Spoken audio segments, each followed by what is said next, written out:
நந்தினி, இந்த ஆண்டி ஏன் எல்லா வேலையையும் ஒழுங்காக செய்யாமல் அரைக்குறையாகவே செய்கிறாங்க? அவளை ஒரேடியாக முடிச்சிருக்க கூடாது? அஜய், உனக்கு என்னோட பவரை காட்டுறேன். நீ தாண்டா என்னோட புருஷன். அஜய் வந்தவுடன் விஷ்ணு அவனை வெளியவே மறித்து, டேய், அவள் உன்னை மொத்தமாக தப்பாக நினச்சிட்டு இருக்காடா, எப்படிடா சமாளிப்ப? அஜய், பார்த்துக்கலாம். அவள் என்னை தப்பாக நினச்சாலும் அவள் மனசில் நான் மட்டும்தான் இருக்கேன். அவ அதை ஒத்துக்க நான் இன்னும் கொஞ்சம் முயற்சி பண்ணணும். விஷ்ணு சாருலதா சொன்னதை எல்லாம் சொன்னான். அஜய், ஏண்டா இதுக்கே இவ்வளவு சங்கடப்படுற? நானும் என்னோட அம்மாவும் அவளை எவ்வளவு கொடுமைப்படுத்தி இருக்கோம். அவள் என்னை கொன்று போட்டுட்டா கூட எனக்கு சந்தோஷம்தான். ஆனால் இதுக்கு மேலே அவள் கஷ்டப்படக்கூடாது. இஷ்டம் இருந்தால் என்னோட பொண்டாட்டியாக இருக்கட்டும், இல்லைனாலும் ஒன்றும் பிரச்சனை இல்லை.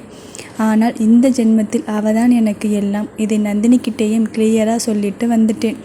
இதை வெளியே வந்த ஸ்ரீ எதேச்சையாய் காதில் வாங்கி கொண்டாள். அப்பா, எப்படிப்பட்ட லவ் என்று மலைத்து நின்றாள். அவளை பார்த்த விஷ்ணு தொண்டையே செருமினான். அஜய் சுயத்துக்கு வந்து அவளை தாண்டி உள்ளே சென்றாள். ஸ்ரீ, சார், எப்படி இவ்வளவு ஆழமாக காதலிக்க முடியும்? விஷ்ணு, காதலில் முடியும், நீங்களும் முயற்சி பண்ணி பாருங்க என்றவனை பார்த்து உதட்டை சுளித்து கொண்டு அவனை கடந்து போய்விட்டாள். விஷ்ணு, எங்கே போகிறீங்க? வீட்டுக்கு கொஞ்சம் திங்ஸ் வாங்கணும், அதான் பக்கத்தில் இருக்கிற மார்க்கெட் போயிட்டு வரேன் என்றால் நடந்து கொண்டேன். விஷ்ணு ரொம்ப இருட்டி போச்சு, நானும் வரேன் என்று நடந்தான். ஸ்ரீ, ஏன் நீங்கள் எனக்கு பாடி கார்டா? விஷ்ணு, ஏன் என்னை வேலையை விட்டு தூக்கிடுவீங்களா? ஸ்ரீ, இல்லை, உங்களை மாதிரி ஒரு காஸ்ட்லி பாடி கார்டு எனக்கு தேவையா என்றால் கிண்டலாக. விஷ்ணு, உங்களுக்காக எது வேணும்னாலும் செய்யலாம். ஸ்ரீ, போதும் கிண்டல் என்று மார்க்கெட் உள்ளே நுழைந்து வேண்டியவை வாங்கி கொண்டு கிளம்பினாள். விஷ்ணு பையை கொடுங்க என்றதும் அவள் கொடுத்தாள்.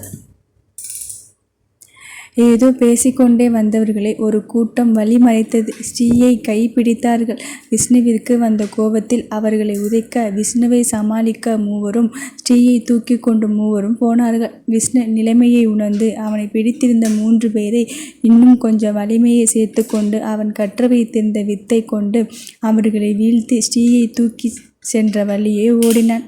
அப்படியே விஜய்க்கு வழியே தகவல் கொடுத்தான். அதற்குள்ள அவர்கள் அவளை படுக்க போட்டு இருவர் கால் கைகளை பிடித்து கொள்ள ஒருவன் அவள் புடவையை களைந்து அவள் மேல் ஏறினான். அதை கண்ட விஷ்ணு கொதித்து எப்படி அவர்களை அடித்தான் என்று யோசிக்கும் கன நேரத்தில் வீழ்த்தினான். ஸ்ரீயை அள்ளி கட்டி கொண்டான். அவளும் அவன் மார்பில் கண்ணீர் சிந்தினாள். அஜயும் செக்யூரிட்டியும் விஷயம் தெரிந்து அவர்கள் பக்கம் ஓடி வந்தான். அடிவாங்கி விழுந்து கிடந்த ஆட்களை பிடித்து இழுத்து விசாரிக்க ஆரம்பித்தனர். அஜய் அவள் புடவையை விஷ்ணுவிடம் கொடுத்து அவளை கூட்டிட்டு போ என்று சீறினான். அவள் புடவையை இழுத்து கொண்டு அங்கே இருந்த செங்கல் கொண்டு அவள் மேல் ஏறியவன் ஆண்குறியில் வீசினாள். அவன் வழியில் துடித்தான். அஜயும் விஷ்ணுவும் அதிர்ந்தனர். இன்னொரு கல் தேடினாள். விஷ்ணு அவளை பிடித்து அணைத்து, அவங்க பார்த்துப்பாங்க, நீ வா போகலாம் என்றான்.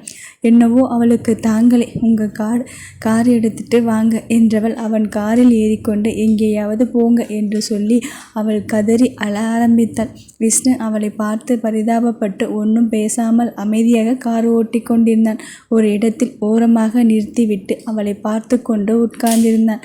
அரை மணியில் அவள் அமைதியானாள். விஷ்ணு அவளுக்கு டிஷ்யூ எடுத்து கொடுத்து அவளுக்கு தண்ணீர் கொடுத்தான். அவள் தண்ணீர் குடித்து விட்டு தேங்க்ஸ் என்றாள். ஸ்ரீ, நீங்கள் வரலைன்னா என்ன ஆயிருக்கும்னு நினச்சி கூட பார்க்க முடியலை, ரொம்ப தேங்க்ஸ் என்றதும் அவளை பார்த்தான். விஷ்ணு, என்னுடையதை நான் காப்பாற்றிக் கொள்வது என்னோட கடமை. நீ என்னுடையவள். ஐ லவ் யூ என்று மனதில் சொல்லி கொண்டான். அடுத்த சில நிமிடம் கழித்து ஸ்ரீ போலாம். வீட்டிற்கு வந்தவுடன் ஸ்ரீ, சாருவுக்கு எதுவும் தெரிய வேண்டாம், ஏற்கனவே என்னை நினைச்சு பயந்துட்டு இருக்காள் என்று சொல்லி உள்ளே போய் அவள் அறையில் நுழைந்தாள். அஜய் ஹாலில் உட்கார்ந்திருந்தவன் விஷ்ணுவை தோளில் கை போட்டு அணைத்து கொண்டு என்ன என்பது போல பார்க்க அவள் சொன்னதை சொன்னான். அஜய், சாரிடா.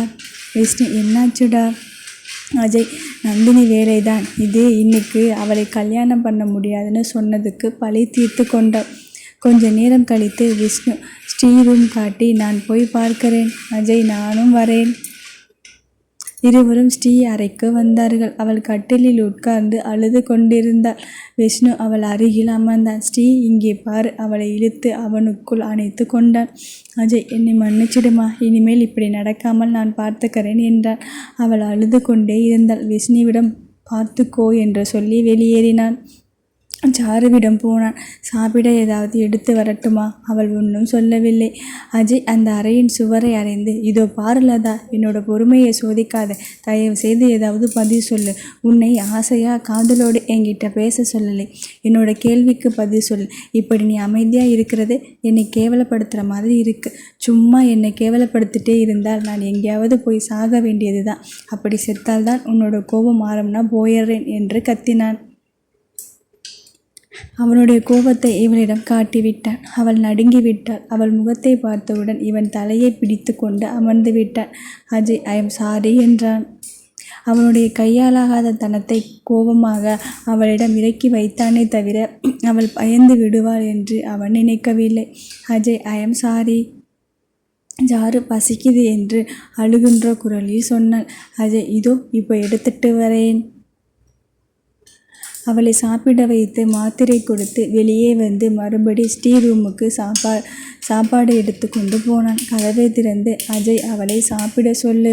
விஷ்ணு மேல் சாய்ந்து இருந்தவளை ஸ்ரீ இங்கே பாரு, வா சாப்பிடலாம். ஸ்ரீ வேண்டாம் என்று தலையாட்டினான். விஷ்ணு ப்ளீஸ் கொஞ்சமாவது சாப்பிடு என்று அவளுக்கு கொடுத்தான். சும்மா கொடுத்து விட்டு வைத்து விட்டாள். அஜய் சொல்படி கொஞ்ச நேரத்தில் நர்ஸ் வந்தாள். அவள் கையில் ஊசி வைத்திருந்தாள். என்ன என்று கேட்ட ஸ்ரீயை விஷ்ணு பிடித்து கொண்டான். இன்ஜெக்ஷன் போட்டதும் ஒன்றுமில்லை, கொஞ்ச நேரம் தூங்கு, காலையில் எல்லாம் சரியாயிடும் என்று விஷ்ணு அவளை தன் மேலே சாய்த்து அணைத்து கொண்டான். அஜயும் நர்ஸும் வெளியேறினார்கள். அவளை தூங்க வைத்துவிட்டு விஷ்ணு வெளியே வந்தான். அஜய் ஹாலில் காத்திருந்தான். சாப்பிடலாம். விஷ்ணு இல்லைடா, பசிக்கல. ஏண்டா இவங்களுக்கு வரிசையாக பிரச்சனையாகவே இருக்குது. அவங்களை சுற்றி இருக்கிறவங்க அவங்களை அமைதியாக இருக்க விட மாட்டாங்களா? அஜய் நான் இவங்க வாழ்க்கையில் வர வரைக்கும் நல்லா இருந்திருப்பாங்க. ஆனால் என்னால் தான் வரிசையாக கஷ்டங்களை அனுபவிக்கிறாங்க. அன்னைக்கு விஜய் ஏன் என்கிட்ட லதாவோட ரெஸ்யூம் காட்டணும்? அது என்னோட லதாவாக இருக்கணும்னு எனக்கு ஏன் தோணணும்? அவளே வந்து ஏண்டா என்னோட கண் முன்னால் நிற்கணும்? புரியலைடா. இன்னும் நந்தினிக்கும் என்னோட அம்மாவுக்கும் என்ன வேணும்னு புரியலை. என்னை ஏண்டா என்னோட வாழ்க்கையை வாழ விட மாட்டேங்கிறாங்க? அமைதியாக சில நிமிடங்கள் சென்றது. வா சாப்பிடலாம். இருவரும் சாப்பிட்டு நீ அந்த ரூமில் படுத்துக்கோ என்று கெஸ்ட் ரூம் காட்டி அஜய் தூங்கும் திவ்யாவை தூக்கி கொண்டு சாருவிடம் அவளை போட்டுவிட்டு அவனும் பக்கத்தில் படுத்தான். ஏனோ தூக்கம் வரவில்லை. மறுபடியும் ஹாலுக்கு வந்த அஜய் விஷ்ணுவும் ஹாலை விட்டு நகரவில்லை என்றதும் இருவரும் சேர்ந்து வெளியே நின்று சிகரெட் பற்ற வைத்தார்கள். அஜய் காலையில் ப்ரோக்ராம் இருக்கா, இல்லை கேன்சல் பண்ணிடலாமா? விஷ்ணு இல்லை, நான் அவளை கூட்டிகிட்டு போயிட்டு வந்துடுறேன், ஒரு மாற்றமாக இருக்கும். அஜய் சரி, நான் லதா கூட இருக்கேன். விஷ்ணு உன்னோட பிஸ்னஸ் பற்றி என்ன யோசித்து வச்சுருக்க? அஜய் பெற்றவங்க வேண்டாம்னு சொல்லிட்டு வந்துட்டேன். அவங்க பிஸ்னஸ் மட்டும் எப்படி நான் பார்க்க முடியும்? நான் என்னோட சொந்த முயற்சியில் ஆரம்பித்த பிஸ்னஸ் மட்டும் இனிமேல் பார்த்துக்கலாம்னு இருக்கேன். விஷ்ணு கஷ்டமாக இல்லையா? அஜய் இல்லை, சந்தோஷமாக இருக்குது. என்னோட சொந்த உழைப்பில் நான் என்னோட பொண்டாட்டிக்கும் பொண்ணுக்கும் என்ன வேணும்னாலும் செய்யலாம். யாரும் கேள்வி கேட்க முடியாது. ஆனால் என்னோட முயற்சியிலே எனக்கு நம்பிக்கை இருக்குது. ரொம்ப சீக்கிரம் பழைய மாதிரி பிஸ்னஸ் இடத்தை பிடிச்சிடுவேன். சொந்த முயற்சியிலேயே முன்னுக்கு வந்தேன்னு ஒரு ஆத்ம திருப்தி கிடைக்கும். இருவரும் பேசிக்கொண்டே ஹாலில் இருந்த சோஃபாவில் சாய்ந்து தூங்கினர். காலையில் திவ்யா எழுந்து வந்தாள். ஹாலில் இருந்த அஜயை எழுப்பினாள். அஜய் திவ்யா குட்டி எழுந்தாச்சா? திவ்யா அப்பா பால் வேணும். அஜய் ஓ குட்டிக்கு பசிக்குதா? விஷ்ணு எழுந்துருடா. அவனை எழுப்பி திவ்யாவிடம் ஒரு நிமிஷம் என்று சொல்லி சமையலறைக்கு போய் பால் காய்ச்சினாள். திவ்யா அங்கிள் ஸ்டீமா எங்கே? விஷ்ணு ஸ்டீமா தூங்குறாங்க, வா நாம் ப்ரெஸ் பண்ணலாம் என்று அவளை தூக்கி கொண்டு போய் இருவரும் ப்ரெஸ் பண்ணி வெளியே வந்தனர். அஜய் திவ்யாவுக்கு பாலாற்றி கொண்டிருந்தான். திவ்யா இன்னைக்கு பாய்ஸ் குக்கிங்கா? அஜய் சிரித்தான். அவளுக்கு பால் கொடுத்து அவளுடன் கொஞ்சம் நேரம் விளையாடினான். இதனிடையே விஷ்ணு ஸ்ரீயை போய் பார்க்க அவள் தூங்கி கொண்டிருந்தாள். விஷ்ணு ஸ்ரீ கண் விழித்து பார்த்தாள். என்ன களைப்பாக இருக்கா? இன்னும் கொஞ்சம் நேரம் தூங்குறியா? ஸ்ரீ மணி என்ன? விஷ்ணு 7. ஸ்ரீ ஐயோ திவ்யா எழுந்துடுவாளே என்று பதறிக்கொண்டு எழுந்தாள். விஷ்ணு கவலைப்படாதே, திவ்யா பால் குடிச்சிட்டு அஜய் கூட விளையாடுறா, நீ ப்ரெஸ் ஆகிட்டு வா. ஸ்ரீ சரி. விஷ்ணு இன்னைக்கு மதுரை போகலாமா வேண்டாமா? அவள் மறுத்து விடுவாளோ என்ற பயத்துடன் ஸ்ரீ போகலாம். அஜய் சார் சொன்னார் இல்லை கல்யாணம் ரிஜிஸ்டர் பண்ணுறேன்னு. நான் டாக்குமெண்ட்ஸ் எடுத்துகிட்டு வந்தாகணுமே. விஷ்ணு அப்போது சீக்கிரம் கிளம்பு. ஸ்ரீ சரி நீங்கள் போய் ரெடி ஆகுங்க. இருவரும் தயாராகி ஹாலுக்கு வந்தனர். ஸ்ரீ சாரு ரூமுக்கு போய் அவளுக்கு செய்ய வேண்டிய டவல் பாத் கொடுத்து ட்ரெஸ் மாற்றி விட்டு நாப்கின் மாற்ற உதவி செய்துவிட்டு, ஸ்ரீ நான் கிளம்பட்டுமா? சாரு பத்திரமா போயிட்டு வா. அண்ணனை கூட்டிகிட்டு தானே போகிற? ஸ்ரீ ஆமாம், இல்லைனா அஜய் சார் என்னை தனியாக விட்டுடுவாரா என்ன? சாரு சிரித்து கொண்டாள். இந்த பொண்ணு எல்லாரையும் நம்பிடுவாள் போல இருக்கு. அந்த மாதிரி இருக்கிறதும் நல்லது தான். என்னை மாதிரி நாளைக்கு என்ன நடக்கும்னு சந்தேகப்பட்டுட்டே வாழக்கூடாது என்று சொல்லி கொண்டாள்.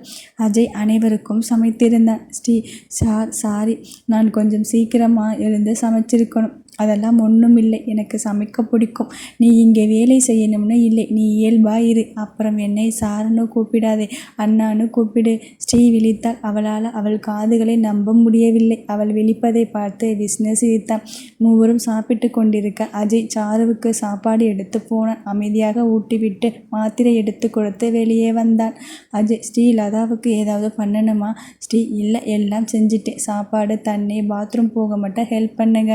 விஷ்ணு ஸ்ரீயும் கிளம்பினர். அஜய் திவ்யாவுக்கு டிராயிங் பண்ண உதவி கொண்டிருந்தான். அப்படியே ஆஃபீஸ் வேலை இடையிடையே பார்த்து கொண்டான். திவ்யாவுக்கு மதியம் உணவு கொடுத்து சாருவுக்கு கொடுத்து அவளுக்கு வேண்டிய எல்லா உதவிகளும் செய்துவிட்டு அவளை விட்டு வெளியே வந்தான். விஷ்ணுவும் ஸ்ரீவும் மதுரைக்கு விமானத்தில் விரைந்தனர். அது ஸ்ரீக்கு முதல் விமான பயணம் என்பதால் மிகவும் பயந்து விட்டாள். விஷ்ணு அவளை தைரியம் சொல்லி கூட்டி போனான். ஸ்ரீக்கு எப்பவும் போல ஏகப்பட்ட கேள்விகள். ஸ்ரீ அப்புறம் நேற்று நடந்தது என்னோட தப்பு எதுவும் இருக்கா? விஷ்ணு இல்லை. ஸ்ரீ அப்புறம் எனக்கு எதுக்கு குற்ற உணர்ச்சியாக இருக்குது? விஷ்ணு என்ன சொல்கிறது? அமைதியாக நின்றான். ஸ்ரீ அவளை பார்த்து விழித்தார். ஸ்ரீ அஜய் சார் என்னோட ஃப்ரெண்டுக்கு துரோகம் பண்ண மாட்டார் இல்லை? சாரு சொன்ன மாதிரி நடந்துடுமா என்ன? விஷ்ணு அப்படி ஒன்றும் இல்லை, உனக்கு தான் தெரியுமே அவன் அவளை எவ்வளவு விரும்புகிறான்னு. ஸ்ரீ ஆமாம், சாரு தான் வீணாக பயந்துட்டு இருக்காள். ஆனால் அவளும் அஜய் சாரை ரொம்ப விரும்புகிறா.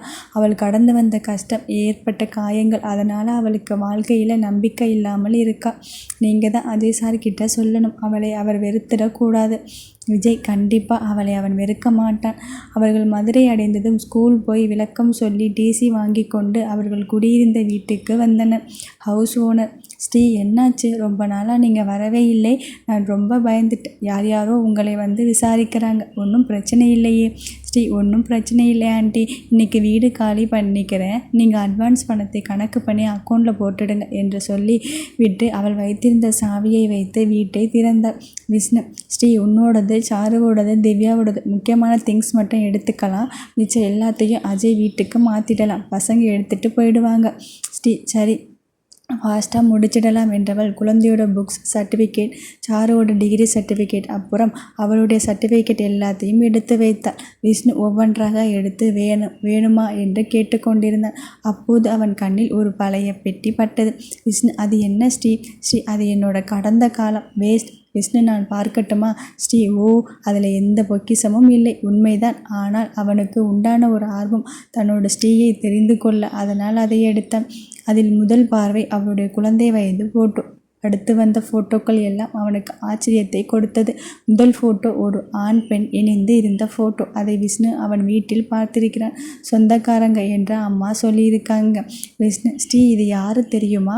ஸ்ரீ என்னோட அப்பா அம்மாவா இருக்கலாம். அடுத்த ஃபோட்டோ இது பெண்கள் இணைந்து இருப்பதை பார்த்து விஷ்ணு இது ஸ்ரீ அக்கா தங்கையாக இருக்கலாம். விஷ்ணு நல்லா பார்த்து சொல்லு, இவங்களை இப்போ 2 நாள் முன்னாடி பார்த்தியே. ஸ்ரீ அப்படியா, ஞாபகம் இல்லையே. விஷ்ணு இதில் ஒன்று என்னோட அம்மா.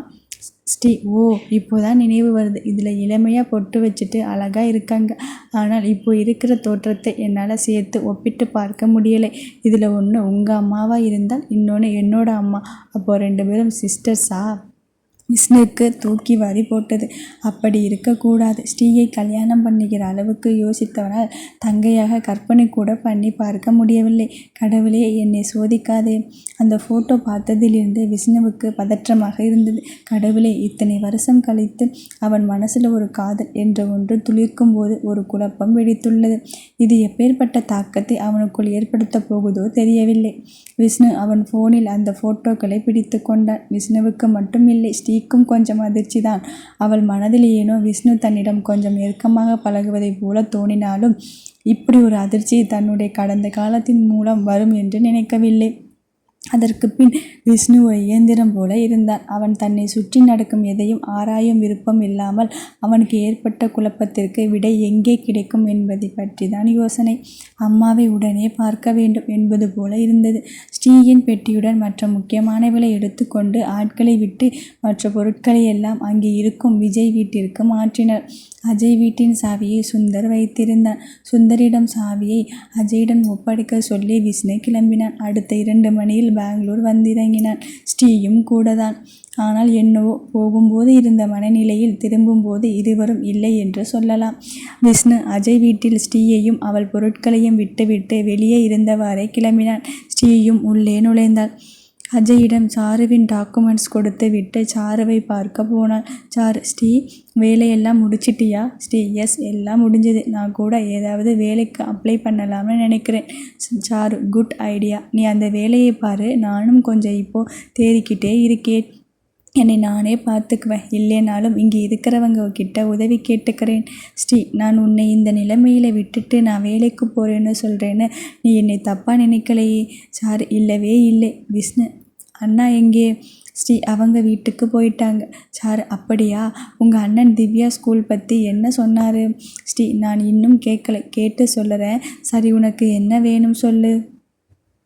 சார், எனக்கு ஒன்றும் வேண்டாம். எல்லாம் உங்கள் அண்ணன் செய்துட்டா. நீ களைப்பாக இருப்ப, போய் சாப்பிட்டு படு. ஸ்ரீ, சரி, நான் போகிறேன் என்று அவளை முத்தமிட்டு சென்றாள். அவளுடைய பொருட்களை எடுத்துக்கொண்டு அவள் ரூமுக்கு சென்றாள். துணி மாற்றி சாப்பிட ஹால் வந்தாள். அஜய் ஏதோ ஃபோன் பேசிக்கொண்டு ஹாலில் இருந்தான். ஸ்ரீ சாப்பிட்டு விட்டு அவள் அறைக்கு திரும்பும்போது, அஜய், ஸ்ரீ, பிரயாணம் நல்லபடியாக இருந்ததா? உனக்கு வழியில் ஒன்றும் தொந்தரவு இல்லையே? ஸ்ரீ, அதெல்லாம் ஒன்றும் இல்லை சார். அண்ணா. அஜய், நாளைக்கு திவ்யா ஸ்கூலுக்கு போகணும், ரெடியாக இரு என்று ஸ்கூல் பற்றி எல்லா விவரமும் சொன்னான். ஸ்ரீ, சரி அண்ணா, நான் காலையில் ரெடியாக இருக்கேன். எத்தனை மணிக்கு போகணும்? அஜய், ஒரு 11 மணிக்கு மேலே போகலாம். அப்புறம் ஸ்ரீ, நாளைக்கு ரெஜிஸ்டர் ஆஃபீஸ்லேருந்து வருவாங்க. உன்னோட ஃப்ரெண்ட் எதுவும் பிரச்சனை பண்ணாமல் கையெழுத்து போட சொல்லு. அப்புறம் நாளைக்கு அவளுக்கு இதை போட்டு விட்டுடு என்று ஒரு அழகான பட்டு புடவையும் கொஞ்சம் நகையும் கொடுத்தான். ஸ்ரீ சந்தோஷமாக பெற்றுக்கொண்டு சரிண்ணா என்றாள். அதை எடுத்துக்கொண்டு அவள் ரூமுக்கு வந்து வைத்துவிட்டு படுக்க போனாள். அவளுடைய பெட்டி கண்ணில் பட்டது. இதுவரை அவளுக்கு அதை திறந்து பார்க்க எண்ணம் வந்ததில்லை. ஆனால் இன்று விஷ்ணுவின் நடவடிக்கை அவளுக்கு மிகவும் சங்கடமாக இருந்தது. இந்த பெண்கள் இருவரும் சகோதரிகளாக இருக்கலாம் என்று அவள் சொன்ன சொல்லுக்கு இவ்வளவு தாக்கம் வரும் என்று நினைக்கவில்லை.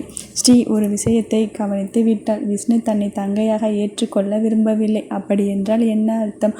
புரண்டு புரண்டு படுத்து கொண்டிருந்தாள். விஷ்ணு வீட்டிற்கு வந்தவுடன், அம்மா, அம்மா. சாவித்திரி, விஷ்ணு, எப்போ வந்த? சாப்பிட்டியா? ஏதாவது சாப்பிட செய்யட்டுமா? விஷ்ணு, அம்மா, நான் ஒரு கேள்வி கேட்பேன், நீ சரியான பதில் சொல்லு. சாவித்திரி, இப்போ நான் கேட்ட கேள்விக்கு பதில் சொன்னியா? விஷ்ணு அதை பற்றி ஏதும் கண்டு கொள்ளாமல் தன் ஃபோன் எடுத்து ஃபோட்டோவை காட்டி இது யார் என்று கேட்டான். அது ஆணும் பெண்ணும் இணைந்து இருப்பது. சாவித்திரி, தெரியலையே. விஷ்ணு அடுத்து அவளும் இன்னொரு பெண்ணும் நிற்கிற ஃபோட்டோ காண்பித்து, இது யாரு? சாவித்திரி அதிர்ந்து அந்த அதிர்ச்சி அப்படியே மறைத்து கொண்டு, தெரியலையே, சரியாய் சொல்லணும்னா ஞாபகம் இல்லை என்றார். விஷ்ணு, அம்மா, இந்த ஃபோட்டோவில் நீ இருக்கிறது தெரியுது, இன்னொருத்தர் யார் தெரியுதா? சாவித்திரி, ஞாபகம் இல்லைன்னு சொல்லுறேன், மறுபடி கேட்டுட்டே இருக்க. விஷ்ணு, அம்மா, தயவு செய்து சொல்லு. சாவித்திரி, இதோ பாரு, உனக்கு பசிச்சா நீயே போட்டு சாப்பிடு, எனக்கு தூக்கம் வருது, நான் தூங்குறேன் என்று அவள் அறைக்கு சென்று தாளிட்டு கொண்டாள். இவ்வளவு நேரம் அடக்கி வைத்த கண்ணீர் அவளுக்கு தழும்ப ஆரம்பித்திருந்தது. விஷ்ணுவிற்கு ஆச்சரியம். இதுவரை அம்மா இப்படி கடுமையாக என்னிடம் நடந்து கொண்டதில்லை. அம்மாவே சொல்லும்போது சொல்லட்டும், அதுவரை நான் காத்திருப்பேன். மறுநாள் காலையில் ஸ்ரீ சாருவிக்கு அழகாக அலங்காரம் செய்து அவள் அழகை பார்த்து மயங்கி கொண்டிருந்தாள். திடீரென ஹாலில் சத்தம் அதிகமாக கேட்கவும் ஸ்ரீ வெளியே வந்து பார்த்தாள். விஜய் பிரியாவுடன் வந்திருந்தார். ஆனால் அவர்களுக்குள் ஏதோ சண்டை போல தெரிந்தது. ஸ்ரீயும் சாருவை அமர வைத்து தள்ளி கொண்டு வந்தாள். விஜய், டே, நீ 10 நாளாக ஆஃபீஸ் ஏதும் போகிறதில்லை. அங்கே என்னென்ன பிரச்சனை இருக்குது? ஏதும் நீ பார்க்கறது இல்லை. உனக்காக கம்பெனி காத்திருக்கு. அது முழுவதும் உன்னோட உழைப்பு. உன்னால் மட்டும்தான் கம்பெனியை பார்த்துக்க முடியும். அஜய், கம்பெனியை நானும் மிஸ் பண்ணுறேன். ஆனால் என்னோட மனைவி குழந்தையை விட உலகத்தில் எதுவும் பெருசு இல்லை. அவளும் என்னை மட்டும் நம்பி இருக்காங்க. அவங்களை எந்தவித ஆபத்திலையும் விட முடியாது. விஜய் உன்னை அவங்களை விட்டுட்டு ஒன்றும் வர சொல்லலை. எல்லாம் பார்த்துக்கலாம். நீ வந்துடு. உனக்கே தெரியும் எனக்கு பிஸ்னஸ் பற்றி ஒன்றும் தெரியாதுன்னு. ஏன்டா இப்படி பண்ணுற? பிரியா அஜய் எது செஞ்சாலும் கொஞ்சம் யோசிச்சு செய். அங்கே அப்பா உடம்பு சரியில்லாமல் இருக்காரு தெரியுமில்ல? அஜய் எல்லாம் தெரியும். இங்கேயும் தான் லதா அடிபட்டு இருக்காள். அதுக்காக என்னால் என்ன பண்ண முடிஞ்சது? அடுத்தவங்க வழியை நான் எடுத்துக்க முடியுமா? என்னோட லதாவோட வழியை நான் எடுத்துக்க மாட்டேனா? விஜய் புரிஞ்சுக்கோடா. உன்னை வந்து பார்க்க தான் சொல்லுறேன். இப்படி நீங்கள் யாருமே வேண்டாம்னு இருக்க சொல்லலை. அஜய் இன்னைக்கு நான் லதாவை அஃபிஷியல் மனைவியாக்கி கொள்ள போகிறேன். நீங்கள் இங்கே வந்தது ரொம்ப சந்தோஷம். நீங்களும் சாட்சி கையெழுத்து போட்டு எங்களை ஆசீர்வாதம் பண்ணுங்க. நான் தான் அப்பா அம்மா இல்லாத அனாதை. அதனால் அவங்க இடத்துல இருந்து எனக்கு ஆசீர்வாதம் பண்ணுங்க. இதை கேட்டுக்கொண்டிருந்த சாரு திடுக்கிட்டார். அப்பா அம்மா வேண்டாம்னு அவங்க உறவையை முறிச்சிட்டு சொத்து தொழில் வேண்டாம்னு வந்துட்டானா? பிரியாவின் பார்வை சாரு மேல் விழுந்தது. சாருவும் பிரியாவை பார்த்து, பிரியா அக்கா நல்லா இருக்கீங்களா? அஜய் அப்போதுதான் லதாவை பார்த்தான். இதுவரை அவளை பார்த்திடாத அலையில் மயங்கி போனான். அவள் அருகே போக கால் எடுத்து வைத்தவன் அப்படியே நிறுத்தி கொண்டான். அவளுக்கு கோபம் வந்து இன்றைய வேலை தடங்கிவிட்டால் என்ன செய்வது? அவனுடைய உணர்வுகளை அடக்கி கொண்டு அமைதியாக வெளியே போய்விட்டான். பிரியா அவளை ஓடி போய் அணைத்து கொண்டான். நீ எப்படி இருக்க? சாரு உயிரோடு இருக்கேன் அக்கா. அப்புறம் ரொம்ப தேங்க்ஸ். நீங்கள் இல்லைன்னா நான் உயிரோடு கூட இருந்திருப்பேனான சந்தேகம்தான். அன்னைக்கு நான் உங்களை தப்பாக பேசிட்டேன். என்னை மன்னிச்சிடுங்க என்று அழுதாள். பிரியா அதெல்லாம் ஒன்றும் இல்லை. நீ அழாதே. திவ்யா குட்டி எங்கே? ஸ்ரீ உள்ளே தான் விளையாடிட்டே இருக்கா. பிரியா திவ்யாவிடம் போனாள். திவ்யா குட்டி, நான் உன்னை தொட்டு தூக்கி கொஞ்சின நேரம்தான் எனக்கு கடவுள் கண் திறந்திருக்கார். உனக்கு ஒரு தம்பியோ இல்லை தங்கச்சியோ வரப்போகிறாங்க. ஒரு சில விஷயங்களை யாரிடம் எதற்காக சொல்கிறோம் என்று தெரியாமலே செய்கிறோம். திவ்யாவால் ஒரு சிலவற்றை மட்டும் புரிந்து கொள்ள முடிந்தது. அப்படியா? அவங்க என் கூட விளையாட வருவார்களா? பிரியா ஓ வருவார்களே. திவ்யா ஹை என்று குதித்து கொண்டு ஓடி சாருவிடம் சொன்னாள். சாருமா, பெரியம்மா சொன்னாங்க ஒரு குட்டி பாப்பா வரப்போகுதாம். சாருவின் சந்தோஷம் அவளின் முகம் நிறைந்த புன்னகையில் தெரிந்தது. அக்கா வாழ்த்துக்கள். ஸ்ரீ சாரும் இருவரும் இணைந்து சொன்னார்கள். அஜய் விஷ்ணுவிற்கு கால் செய்தான். அவன் எடுக்கவில்லை. ரெஜிஸ்டர் ஆபீஸிலிருந்து ஆபீசர் வரும் நேரமானது. எப்படியும் விஷ்ணு வந்து விடுவான் என்று எண்ணி இருந்தான். ஆனால் வரவில்லை. அஜய் அவனுடைய திருமணத்திற்கு விஷ்ணு இருக்க வேண்டும் என்று நினைத்தான். ஏனெனில் இப்போதைக்கு விஷ்ணு மட்டுமே அவனுக்கு ஆறுதல், ஒரே உறவு. அதனால் அவனே சென்று விஷ்ணுவை அழைத்து வர கிளம்பினான். ஏன் வித்தியாசமாக நடந்து கொள்கிறான்? யோசித்து கொண்டே காரை விரட்டினான்.